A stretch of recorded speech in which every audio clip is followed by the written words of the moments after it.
Hoje, nós sabemos que mitos e lendas. Mitos e lendas é algo que acompanha a humanidade ao longo da sua existência e ela sempre traz um fundo de verdade. Então, baseado nisso, nós queremos diferenciar, ou melhor, conceituar qual é a diferença entre uma coisa e outra, entre mito e lenda. Então, primeiramente, mito, né? O que vem a ser mito? São narrativas que possuem, né, um forte componente simbólico. Por isso que existe até a mitologia, que é o estudo do mito.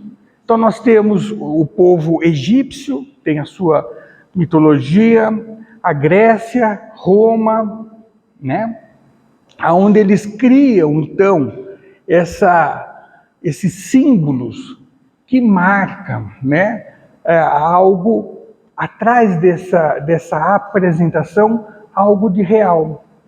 Por exemplo, no Egito Antigo, é muito comum vocês verem até nos monumentos imagens onde a gente vê metade homem e metade animal. Vocês já viram isso? Vocês lembram, né? Por que isso? O que eles queriam dizer? Como os egípcios antigos vieram de Capela, e eles, quando lá saíram, eles estavam muito mais desenvolvidos tecnicamente, socialmente, de quando vieram para cá. Chegando na Terra, há alguns milhares de anos, então a Terra estava praticamente o homem primitivo. Quando eles se depararam com aquele homem na qual eles teriam que encarnar, eles viram que era como verdadeiros animais. Por isso que eles representam metade homem e metade animal, que eles eram pessoas já mais evoluídas, tendo que encarnar em um animal chamado homem. Então vejam como tudo tem uma razão. E lenda, no caso, o que vem a ser lenda? São histórias, veja, com E, né, não com H, né? Histórias contadas por pessoas e transmitidas de geração para geração. Então nós sabemos, né, e o Brasil é rico em lendas, em folclores, né? E aí então o que traz através disso? Transmite, né, uma mistura de fatos reais e históricos com acontecimentos que são frutos da fantasia. Então, de uma fantasia, eles narram uma história que tem um fundo de verdade. Por que nós estamos fazendo essa apresentação? Porque nós vamos, então, apresentar agora, primeiramente, a lenda, chamada Lenda do Peixinho Vermelho. Para vocês terem uma ideia, essa lenda pertence ao Egito Antigo, mais de 3.000 anos antes de Cristo, ou seja, tem 5.000 anos, aonde eles vão propor, através desta história, justamente o degredo que aqueles espíritos de Capela vieram para cá, habitaram, né, esse nosso plano físico, mas sempre sabendo que existia algo muito maior e muito melhor, porque eles haviam deixado.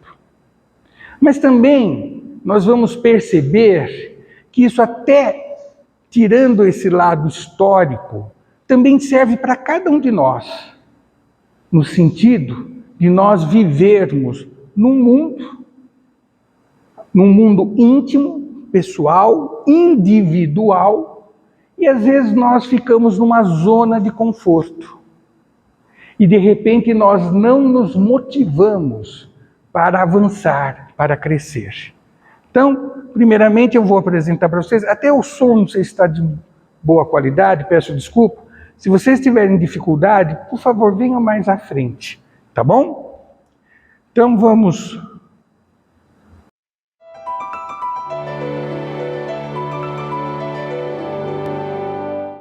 Era uma vez uma bela floresta virgem, que abrigava em seu centro um belíssimo lago de águas cristalinas e tranquilas. Havia ali uma comunidade de peixes, onde todos viviam com total satisfação entre a gula e a preguiça. Bem, todos menos um. Volta aqui! Sai da frente!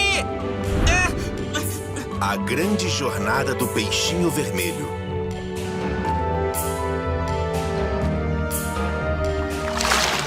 Vermelhinho! Ai, meus olhos! Desculpa, desculpa, desculpa! Pedir desculpas não vai te ajudar! Vermelhinho? Onde será que ele se meteu?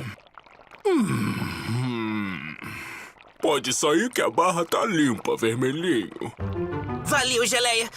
Tem certeza que ele já foi? O que foi que você aprontou dessa vez, Vermelhinho? Só porque eu estava com fome e comi umas larvinhas magras. Vermelhinho, você sabe que as larvas pertencem aos donos das locas.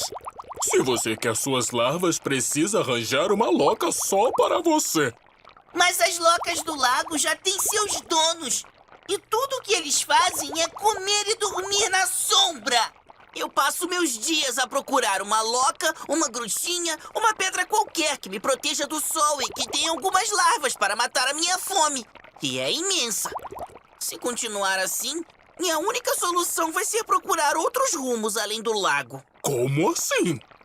Eu já nadei esse lago de cima a baixo tantas vezes à procura de uma loca e tudo o que encontrei foi essa muralha de pedras. Eu percebi que o fluxo da água ora sai do lago, ora entra. Está vendo? Isso significa que deve haver um outro lago além dessas pedras. Você está maluco, Vermelhinho. Não existe outro mundo. O lago é tudo o que sempre existiu e tudo o que sempre existirá para todos nós. Além do mais, mesmo que existisse algo além do nosso lago, seria impossível a qualquer peixe alcançá-lo. Preguiçosos do jeito que vocês são, vai ser mesmo difícil ultrapassar essas pedras. Deixar de comer. Fazer dieta? Você só pode estar fraco do juízo, Vermelhinho.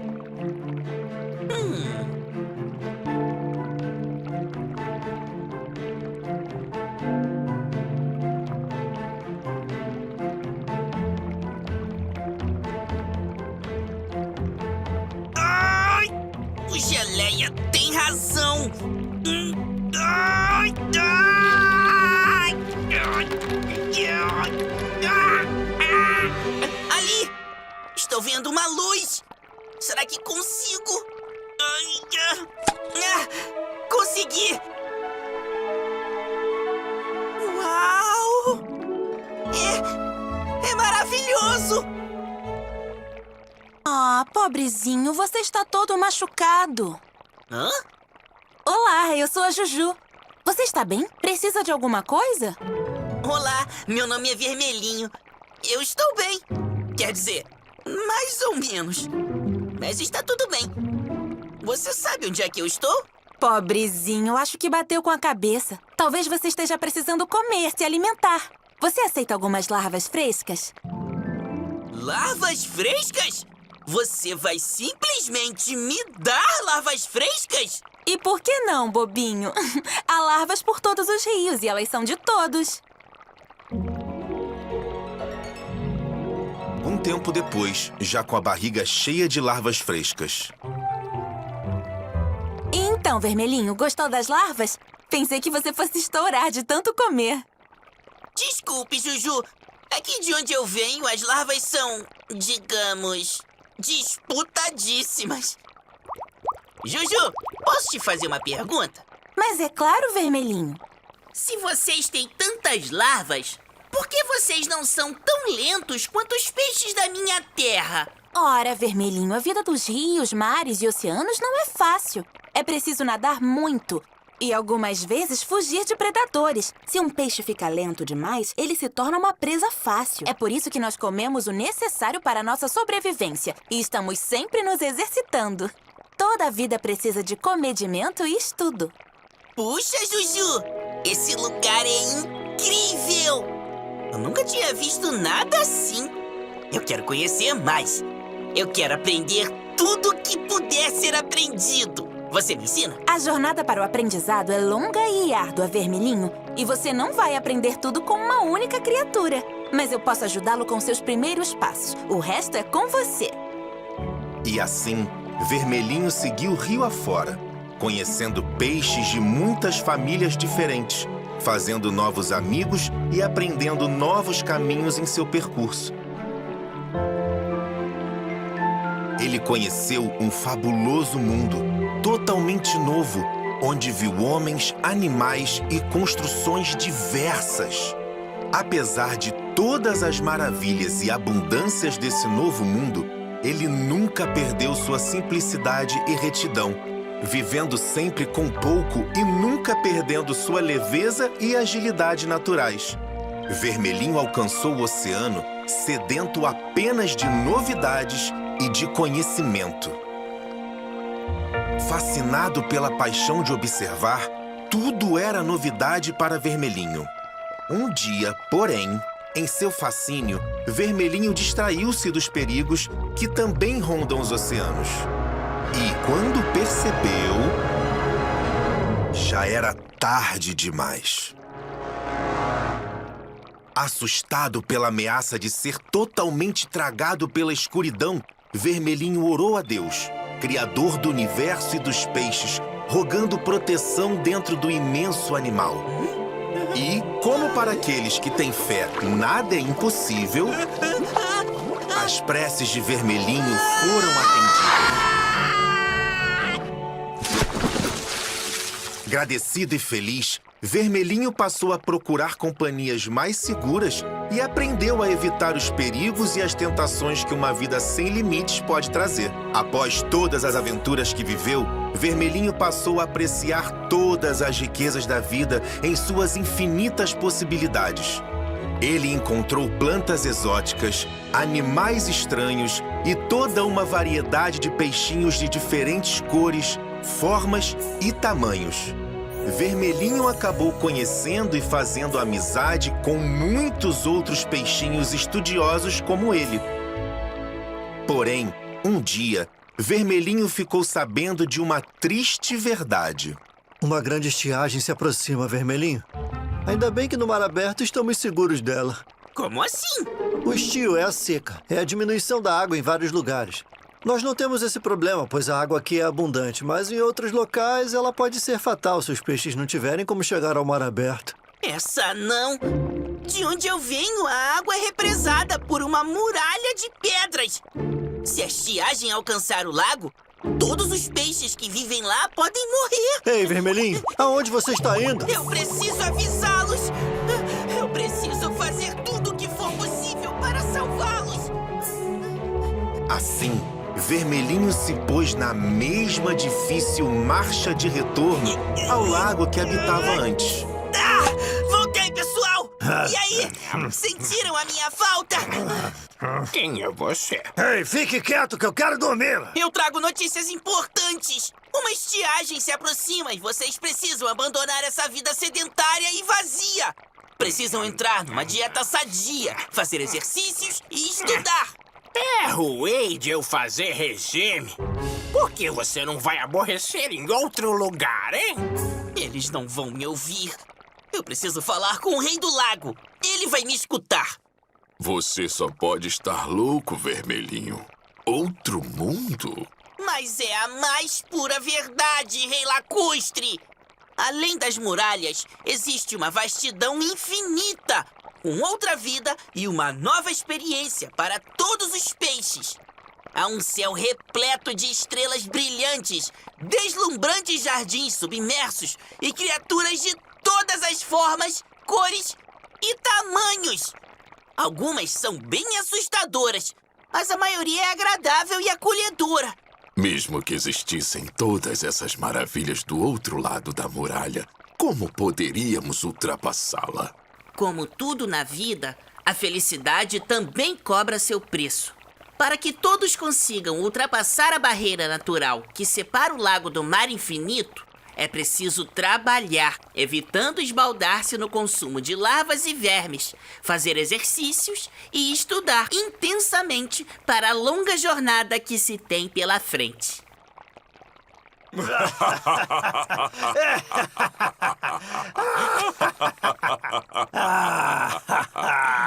Não seja ridículo, Vermelhinho. Nosso lago é o centro do universo e ninguém leva uma vida tão boa quanto a nossa. Você é um tolo, Vermelhinho. Isso tudo são delírios de sua mente perturbada. Vá embora e não nos aborreça mais. Vocês precisam acreditar em mim! O lago, a estiagem... Vermelhinho não conseguiu sensibilizar os peixes do lago. E durante algum tempo, tudo pareceu correr sem mudanças. Mas, assim como foi profetizado pelo abnegado Vermelhinho, no decorrer das semanas, a estiagem alcançou com fúria implacável o reino do lago e todos os seus peixes preguiçosos e vaidosos. E dia após dia, a água do lago diminuiu até o ponto onde toda a comunidade pisciana desapareceu, atolada na lama do destino. Assim como Vermelhinho, André Luiz também aprendeu depois de muito sofrimento e voltou para espalhar a notícia de uma maravilhosa nova vida para seus amigos. Pelas mãos de Chico Xavier, escreveu vários livros para nos mostrar a vida no mundo espiritual. E da mesma forma que vimos na história de Vermelhinho, poucos são os que estão dispostos a trocar o prazer passageiro pelo aprimoramento constante. É por isso que não podemos esquecer jamais as palavras do Divino Pastor. A cada um será dado de acordo com as suas obras. O peixinho vermelho.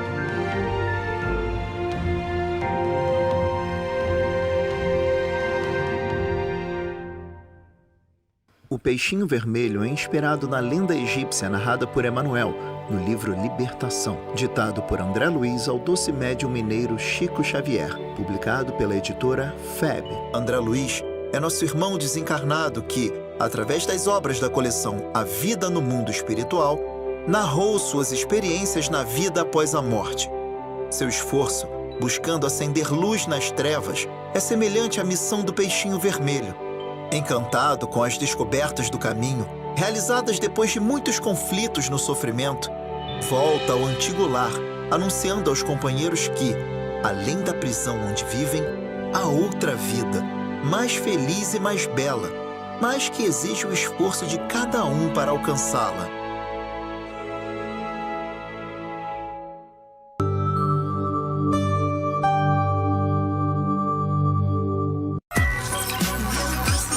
Muito bem. Então vocês viram essa historieta, essa lenda, né? Contada há 7.000 anos, e ela se repete em diferentes fases, em diferentes momentos, ora como lenda, ora como mito, mas existe também uma grande luz de verdade, que foi justamente quando Jesus veio até nós e vem nos propor o reino dos céus.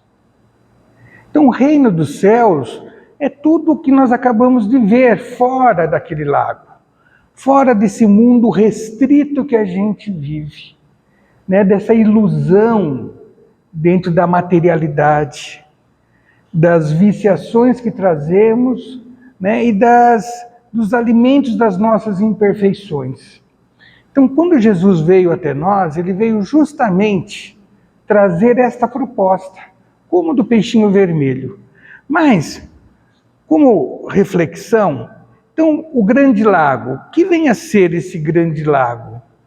Nada mais é do que o plano físico e seus atrativos, né? Lá os peixes estavam só dormindo, comendo, tinha cada qual ávido para ter o seu lugar de morar, e as brigas pelas disputas, pelas ocas, onde eles pudessem se alimentar, né? Então a competitividade dentro de um mundo extremamente restrito.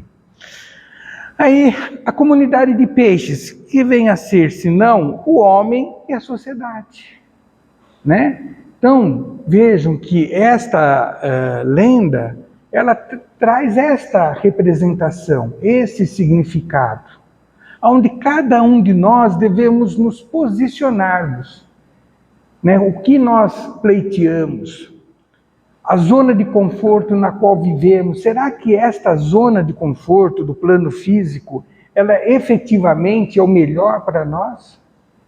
Porque Jesus sempre vem a nos dizer, estimular, incentivar a exercermos a caridade, a fraternidade, quando alguma desavença, saber perdoar. Então tudo tem esse propósito para que tenhamos uma condição melhor e maior. O rei dos peixes, que vem a ser, senão, a cultura estabelecida, a acomodação. Essa ideia, às vezes, muitas vezes materialista, que nós alimentamos. Achar que precisamos cuidar do hoje, já nos prevenirmos pelo amanhã. Achar que a vida se restringe neste período, desde a maternidade até o túmulo. Então, nós vamos, de repente, vivendo dentro de uma rotina de vida, sem nenhuma perspectiva a não ser de se satisfazer, saciar, né, as suas vontades, seus prazeres materiais, sem entendermos que somos espíritos. Que somos espíritos temporariamente nesta matéria, que nós somos espíritos temporariamente neste lago, né? E que nós devemos entender que nós fomos criados não para viver neste lago, mas esse lago, ele nos traz a oportunidade de algumas experiências, a oportunidade de crescermos em entendimento, intelecto, e no relacionamento com o próximo, desenvolver as nossas moralidades. E o peixinho vermelho é justamente o agente de mudança. É aquilo que nós precisamos entender, que não podemos viver com a ótica ou com a visão apenas do horizonte físico. Nós somos muito mais do que uma existência. Nós somos muito mais do que uma história de alguns anos de vida. Nós temos uma anterioridade e ainda teremos pela frente milênios sem fim. Então nós precisamos entender que precisamos viver para aquilo que Deus nos criou. E Deus não nos criou para viver essa vida tacanha, né, de brigas, de contendas, de disputas, de desavenças. Somos muito mais do que essas coisas pequenas. E o oceano? O oceano justamente são as diferentes moradas na casa do Pai. Aqui é apenas um momento, é um estágio. A vida não se resume ao plano físico. Ela vai muito além. E quando nós entendemos a imortalidade do ser, então nós vamos compreender que não vamos simplesmente viver 80, 90, 100 anos. Então vejam que esta história, esta lenda, tem, com certeza, 5.000 anos, pelo menos, e já nos mostrava essa realidade. Passado 300, 400 anos antes de Cristo, nós vamos ver na Grécia Antiga, né, os grandes filósofos, os grandes pensadores. Vamos ter em Sócrates, né, um profundo espírito de luz que vem nortear para nós. E naquela época, 400 anos antes de Cristo, ele já nos falava sobre a imortalidade da alma. Já nos falávamos que existia o espírito, com uma linguagem própria de época.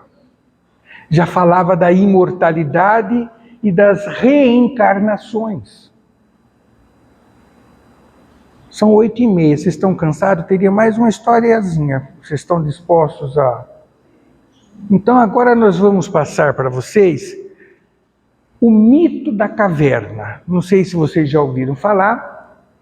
Quem escreve isso é Platão. Platão foi discípulo de Sócrates.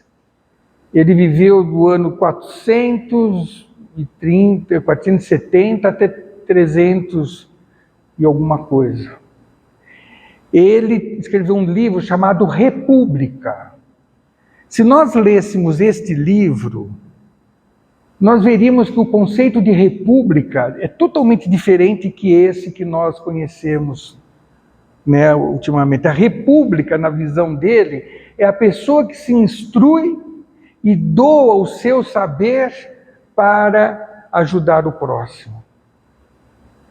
Esse é o conceito. Então, no conceito de Platão, para vocês terem uma ideia, o político é aquele que se doa, que nada recebe, que nada quer para si, mas quer transferir o seu conhecimento para o próximo. Um pouco diferente do que nós entendemos de república, né? Então, este mito da caverna é algo também muito interessante e ele serve tanto para essa visão macro que nós estamos falando, de nós enquanto espíritos e mundo espiritual, as dimensões espirituais, mas também serve para o nosso mundo íntimo. Quando às vezes nós criamos imagens, criamos uma representação que não é a real.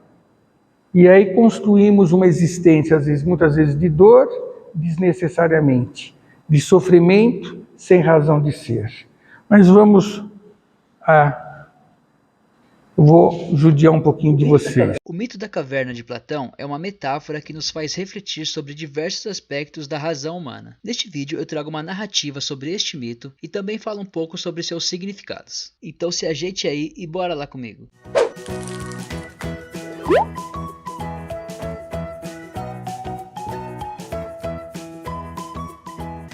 E aí pessoal, beleza? Meu nome é Paulo e sejam todos muito bem-vindos aqui a Geo Ilustrada. Hoje um conteúdo um pouco diferente aqui no canal, falando sobre filosofia. E o tema escolhido foi a Alegoria da Caverna ou o Mito da Caverna, do grande filósofo Platão. O vídeo está dividido em duas partes. Na primeira eu irei fazer a narração da alegoria e na segunda explicarei um pouco de seus significados. Então eu preciso que você fique comigo até o final do vídeo para entender isso aí certinho, beleza? Então bora lá. O Mito da Caverna, ou a Alegoria da Caverna, é uma história narrada por Platão em seu livro A República, trazendo um diálogo entre Glauco e Sócrates, e nos convidando a fazer diversas reflexões sobre o conhecimento humano. Porém, nós vamos abordar isso mais para o final do vídeo. Imagine uma caverna separada do mundo externo por um alto muro, cuja entrada permite a passagem da luz exterior. Agora imagine que dentro dessa caverna vivam alguns seres humanos, que geração após geração vivem ali acorrentados, sem poder mover a cabeça para a entrada e se movimentarem, sendo sempre forçados a olhar apenas a parede do fundo, sem nunca terem visto o mundo exterior ou a luz do sol. Agora imagine que acima do muro, uma luz que vem do exterior, provocada por uma fogueira, ilumina o interior da caverna, fazendo com que todas as coisas que aconteçam lá fora sejam projetadas lá dentro como sombras. Lá fora, pessoas passam conversando e carregando nos ombros figuras de homens, mulheres e animais. Essas pessoas e esses objetos projetam sombras no interior da caverna. Os prisioneiros, por sua vez, julgam que essas sombras são as próprias coisas externas, ou seja, os seres vivos que vivem no exterior da caverna. Num certo dia, um dos prisioneiros, tomado pela curiosidade, decide fugir da caverna. Fabrica um instrumento, consegue quebrar a corrente e escapar da caverna. Quando ele chega lá fora, no primeiro instante, fica totalmente cego pela luminosidade do sol, pois os seus olhos estavam habituados apenas com a escuridão da caverna. Porém, pouco a pouco, ele se habitua àquela luz e começa a ver o mundo normalmente. Imediatamente, ele percebe que tudo aquilo que ele havia tido contato de dentro da caverna não se passava de ilusão. Eram apenas sombras, não refletiam a verdadeira realidade do mundo exterior. Percebendo isso, ele decide retornar à caverna para alertar os seus companheiros sobre a verdadeira realidade do mundo exterior. Porém, esse retorno não será nada fácil, pois ele precisará novamente habituar-se às trevas, o que é muito mais difícil do que habituar-se à luz. Além disso, ao alertar as outras pessoas que vivem na caverna sobre a verdadeira realidade do mundo exterior, ele será desacreditado e correrá inclusive o risco de ser morto por aquelas pessoas que não saíram da caverna. Então, basicamente, esse é o mito da caverna de Platão. Como vocês puderam perceber, ele é muito cheio de metáforas. Então, nessa segunda parte do vídeo, eu vou explicar para vocês o que elas significam. Mas antes disso, se você estiver curtindo o vídeo, dá aquela moral, deixa um like aí, porque isso ajuda demais. Se inscreva no canal se gostar do conteúdo e deixa um comentário aí dizendo o que você gostou e também o que você não gostou, por que não? Eu respondo todos. Nos sigam também nas nossas redes sociais, porque o conteúdo de lá também é bem bacana. Tenho certeza que você vai curtir. Então bora lá pro final do vídeo. Dentro desta alegoria, a caverna, segundo Platão, é o mundo onde vivemos. A réstia de luz que projeta sombras na parede é um reflexo da luz verdadeira, ou seja, as ideias, o conhecimento verdadeiro, a filosofia. Já os prisioneiros, obviamente, somos nós, os seres humanos. As sombras são todas as coisas que tomamos como verdade, o senso comum, ou seja, todos os conhecimentos equivocados que adquirimos no decorrer da vida através dos sentidos.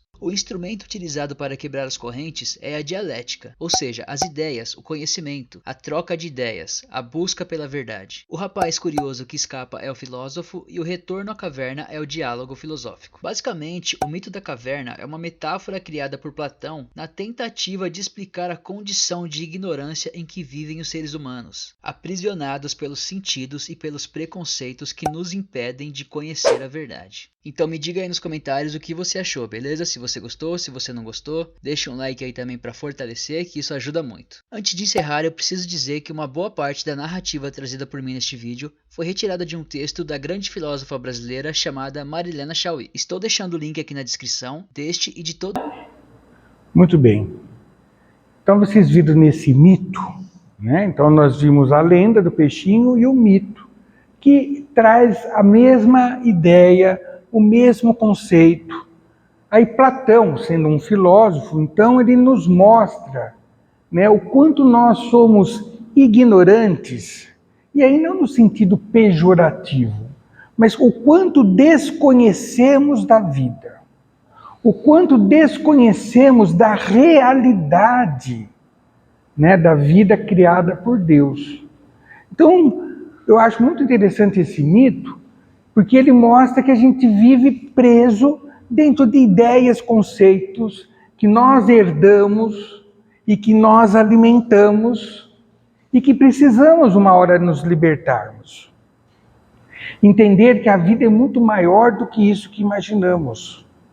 Então, vejam que sempre durante a nossa existência no plano físico, sempre estiveram vindo aqui, tem grandes pensadores, filósofos, né, que vêm nortear o nosso caminho, vêm mostrar a necessidade de despertarmos. Então, e aí ficamos, então o que é realidade? Esse mundo que nós vivemos ou algo muito diferente que ainda nós desconhecemos e por desconhecer preferimos ignorar, refutar. Veja que nas duas situações o rei dos peixes mandou o peixinho vermelho embora, onde se viu, é mentira. No mito da caverna não é diferente, porque as pessoas eles vivem dentro de uma realidade na qual eles acreditam estar vivendo bem, mas isso é uma ilusão. É uma ilusão, é passageiro, né? Quantos de nós lutamos, brigamos para ter um bem material e depois esse bem vai ficar conosco? Nós vamos levar para o plano espiritual? Não. E quantas contendas, brigas pode existir por causa de um bem, uma partilha de bem, de uma herança, por exemplo? Percebem? Então, o que esses dois, essa lenda, esse mito nos mostra? Que nós temos que ter uma visão muito mais ampla, muito mais abrangente. Por isso, o que é a realidade? Então, a realidade é a qualidade ou a característica do que é real, o que é verdadeiro, o que efetivamente existe. O que realmente existe, fato real, verdade. Então é nisso que nós temos que buscar. Por esta razão, nós temos muitas vezes que ter esta coragem de sairmos dessa aridez e realmente buscar a vida pela qual fomos criados por Deus. Nós não fomos criados para sofrer, não fomos criados para termos uma vida difícil, de extrema labuta. Não. É como lá o peixinho vermelho falou, nós temos que lutar sim, para vencer nossas mazelas, nossos vícios, nossa acomodação. Por isso, o que fazer para entrar no reino dos céus? Ou seja, sair da caverna, ou seja, você sair daquele lago diminuto. E aí então nós vamos encontrar justamente na proposta do Mestre, no seu Evangelho. Então, quando ele vem nos trazer o seu Evangelho, que quer dizer boa nova, e exemplificou tudo o que ele ensinou, ele está nos falando sobre o esforço que devemos fazer. O sacrifício adorável a Deus não é jejum, não é se penitenciar, não é fazer com que seu corpo sofra desnecessariamente. O jejum, o sacrifício adorável a Deus, é jejuar as suas mazelas. É você sacrificar as suas imperfeições. É você corrigir os seus erros. E para isso Jesus nos dá a diretriz firme e segura. Mas muitos dizem, mas o Evangelho, isso é coisa de beato, isso é coisa de pessoas sem ter o que fazer. Deixa eu gozar a vida, deixa eu viver os prazeres que a vida me oferece na juventude que ainda trago. Nada mais estamos fazendo do que repetir aquelas falas dos peixes ou daqueles outros homens que estão na caverna. Então, por isso, o que precisamos efetivamente fazer? Levantar. Quando Jesus disse, levanta-te e anda, saia dessa estagnação. A vida não é apenas esse momento fugaz pelo qual passamos no plano físico. As intempéries são, sim, provas benignas para o nosso espírito. São exercícios que vai burilar a nossa alma. São oportunidades de crescimento. Deus, sendo nosso Pai, não faria nada para nos prejudicar, nada para ferir a nossa alma e sacrificar nosso coração. Então, se de repente nós estamos passando por alguma situação que represente dor, sacrifício, entendamos que são processos de depuração, de eliminarmos as nossas arestas. É quando Jesus nos fala da porta larga e a porta estreita. O que é essa porta estreita? É aquilo que o peixinho tentou fazer, é aquilo que o outro quis sair da caverna. Na realidade, a porta não é larga nem estreita. Nós é que trazemos uma bagagem tão enorme de imperfeições que queremos atravessar estas portas levando as nossas imperfeições. E isso não é possível. Então, avançar quer dizer renunciar às mazelas, nos esforçarmos para crescer. E uma vez atingindo esses objetivos, como o peixinho fez e como o outro homem falou, voltar e ensinar os outros o caminho a seguir, para frente e para o alto, em busca do reino dos céus. Então, essa é a mensagem que eu queria trazer hoje, um pouco diferente, para que pudéssemos refletir. E vocês têm isso em YouTube, se quiserem ler, reler novamente, ver a apresentação, vale a pena ensinar para os nossos filhos. Agradeço a atenção de todos e vamos passar agora para os passes.